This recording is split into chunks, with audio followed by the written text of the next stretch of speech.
So this is Aaron with ABR, and this is Addalyn. How do you say your last name, Addalyn? Wooster. Wooster. Wooster. W-O-R-S-T-E-R. Wooster. Worcester. Wooster. Okay. Okay.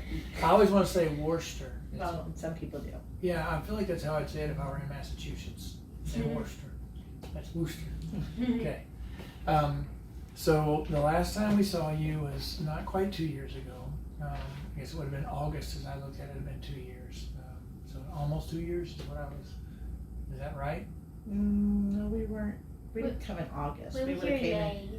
Oh, you're right. You're May. right. I'm sorry. It was May, So it is yes. almost 2 years in Yeah. 2019. That's right. Yes. It was August for Elizabeth. That's why I got Okay. confused. So it's been right at 2 years. I'm amazed she made it as long as she did. She had gel liners for a long time, and you had at least you did have one revision surgery before you had this other one, correct? That was the first one? Okay. And her tibia was kind of growing out the end. So we had a Erdl revision with Chris Erdl. Can you take your leg off? Mm-hmm. And so she, on the very first socket, went up right at 2 years, which is really good because people ask me that all the time. Most of that is having a good surgery. So are you able to put some pressure on the end of your leg now? Mm-hmm.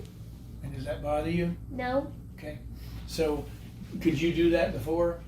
No, not really at all. It like always caused me pain. Yeah, there you go. That sums that up. So that's worked really good. Chris, if you watched the video, that was great. So she had some changes in her leg though, and she's gotten from 83 to 103 pounds. So she's 20 pounds, and definitely just grown overall. Now you're in almost a size 9 shoe. So, you know. So, and also, just so we don't forget, we'll be sending her a high heel foot. So then you have to send us a picture of wearing some kind of shoe with heels so we know Okay. that you're using it. And Grandma can get whatever. So we've still been able to stay out of gel liners. Now this is kind of a common problem for a standard transtibial where we have to figure out how to do suspension. Addalyn also has neurofibromatosis, so that also makes wearing gel products kind of tricky because they can be kind of aggravating with those cysts, can create pain in areas. You just don't do well with heat. And you're running some track stuff at school in addition to swimming. What are you doing at school? Well, I'm not running yet, but I might consider doing cross country this year, Okay. but I'm more of a swimmer. Right, that's right. Okay. And you've done really good in swimming, right? You're swimming against the able-bodied people there, and you're doing good, right? Yeah, I'm almost into the 50, 21-year-old age group. Oh, okay. Wow. So you swim against them? I swam against them in state. Oh, wow, good. That's awesome. It's described to me what state means. I mean, State is like a competition where you compete against other swim teams in all of Iowa. So Oh. like people like for your age? yeah, for all like age groups. Like Des Moines, they'll most likely be there. Okay. Burlington be there. Okay. It's mostly around Iowa. So what grade level are you competing in? Right now I'm like in the 13-year-old age group. Is that 8th grade or 7th grade? That's 7th grade. Okay. Well, So is that junior high where you guys are at? Or middle school? Middle school. Okay. So when you go to state, you're swimming against other people in middle school? Yeah. It's Y. It's YMCA. YMCA swimming. Oh, okay. So it's Okay, so it's just age then. They're just doing 13. Okay. And so you're like 13 to 15 is the Yeah. age range? So you're at the bottom end of an age range, I guess, right? Mhm. So if you're doing good against that, that's really good because some of those kids are closer to 15 then, right? Yeah, that's good. I don't know a whole lot about swimming. Mhm. So, All it does require lots of strength and make sure you're kicking your legs right. yeah, that's right. I do remember that from doing it. My leg kick was horrible. I remember that. I was all like upper arm swimmer, and that's not very helpful. So, No. So we've always had a lot of bad habits with walking because of pain with the end of the leg, which we're much better with now, and I feel like we're going to break those habits. Not a big deal. Just have to practice some stuff. So we're going with show me in the past where you've had problems out on your leg. In the last one, where were you getting problems at? The one you wore in, where was it bothering you at? Before I had my surgery, I did have like a little circle thing at the bottom, which was like my bones sticking out. Right, and then after the surgery, the one you came in with, it was bothering you around the top. Yeah, I had like problems on the sides. And some over here on this bone, right? Mm-hmm. Yeah, where you got a little callus. Yeah. So, so we're doing a supracondylar suspension for her with a plastozote buildup out here. And the key on this is when we finish it, we have both of the walls of the socket still angle in slightly. We find that that helps with suspension versus the traditional way we make the walls straight up and down. And by having the carbon in, you have just enough give to let her slide in, and then it kind of holds it down. So do you feel like this is better than the one you were in here? Mm-hmm. Okay, good. That's always good to make sure that when we do this is better. Yeah. And so with neurofibromatosis, they get really sensitive to certain textures too. And Addalyn, this is your favorite sock, correct? Yes. Yeah, so we want to try and make the favorite sock work. So we shot for a 5-ply wool cotton fit. That's what we have. I mean, a 5-ply wool fit. That's what we have now. So this is her walking leg. The only real difference I would tell you guys we used to help us remember is we used a Bulldog Pediatric 3R1 low pro plate. So, sorry, that's loud. Now what that helps is it really makes it lighter, because on some of her old ones, the 3-prong, the prongs stick out and make it bulkier, so we're able to save quite a bit of weight with this one. Okay, so that's that. Mm-hmm. You want to put all that on? Yeah, there you go. You go ahead. I'm going to show them this. Okay. Did you hand me your blade? Yeah. Thank you. You're welcome. So we also changed, because of her, kind of what she was looking at doing, cross-country, jogging, not intense, fast-paced. We had used this for lightweight, and I think she liked it, and it served a good purpose. But these are really more for sprinting, so they're a pretty quick pop on this. And we also wanted to get away from this small curve, because she has a lot of clearance. And she was much younger, and I don't know that running was a huge deal then, so we changed to this distal one, because this is more of a cross-country running blade. This was actually what it was made for, because you can do this on the trail. There's actually a guy out near you guys in St. Louis who was the first kid we worked with us on when he was 15, Nicholas.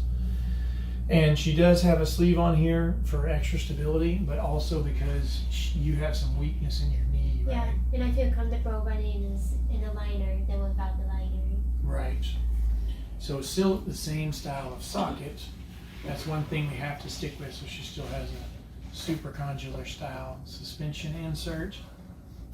And then just rolls this up for additional suspension, but mainly I think stability in your knee, right? Mm-hmm.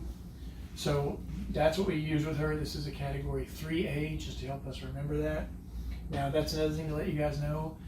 A lot of times what happens is kids get, we see this frequently with kids, and we're seeing them from the time they're 7 or 8 until they're 20, but especially now when they're teenagers, they hit big growth spurts and they have a lot of room, but they're still not big. So they're like 100 pounds. And the problem is that most of these adult blades only go down to about 115 pounds. But you can get Phil Howard to custom make it at a lighter weight. You just have to ask them. So this is actually not on the chart, but you can get a 3A, which is what we have for her.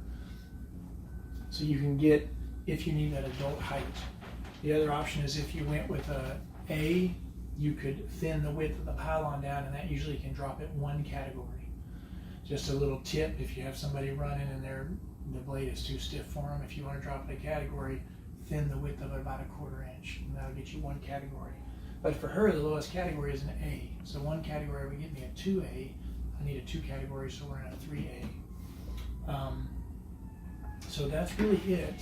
What did you learn this week? Well, I learned that I need to move my hips more. Right, good. And that the pain will go away after a few days or even a few weeks.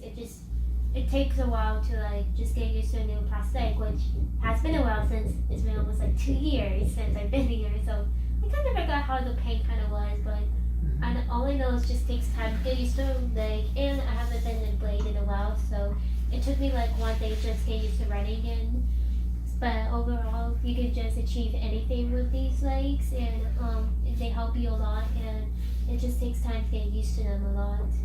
Okay.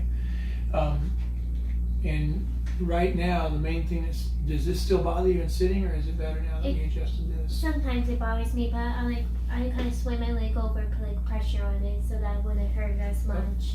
Good. I like it. I like learning little tricks like that. So you'll cross your legs to kind of push your leg back down. Yeah. Kind of pull it up. That's a pretty good trick. Or if if I'm sitting like this, putting more pressure on it, it works like that as well. So is this easy to get on for you? Pretty easy? Mhm. Yeah. So that's the other thing that's pretty easy. I think we learned now with this one, we put this on separate, and it's easier for you than with the running when you just push into it. Yeah. So an old style we did a while back, just to show Boa, this is something we had tried before, just to make it easy for her to put it on, we had tried this, and then she'll slide in, and then as she tightens this up, this would pull this back in, and then theoretically could make it just tighten just a little bit to angle in. But ultimately, I think the bulk of this kind of makes it difficult to use long term, because it's just bulky and heavy. So then the added weight means you gotta have more force to hold it on because of the weight. So the amount of force required to hold her leg on is going to be directly proportional to the amount of leg she's trying to hold on. So if it's pretty light, then it doesn't take much force to hold it on. But if it's real heavier, it takes more force. So what are you most excited about? Well, this summer, we're planning to go to DC for a trip, so I'm excited to like go to DC. We were supposed to go to New York City, but it's closed down, so we can't Oh, that's go cool. there. Where are you going to in DC? We don't know yet. We're just going to Washington, all we know of, but because of Corona, we don't know what stuff we'll be able to do. Yeah. I do think we might look at the Washington Monument. I think that's how you pronounce it. And the Smithsonian museums are real cool too. Yeah, and I think we're supposed to get DC cupcakes, but I'm not sure we get to do that anymore. So my sister lives there, so we've been there a few times. It's really fun. The museums is like a day for one museum. I think there's 4 of them, so it's cool. Okay, well that's it for me. I think we're good. So, is there anything else you can think of? Nope. All right. Well, good luck. Thank you. Yeah.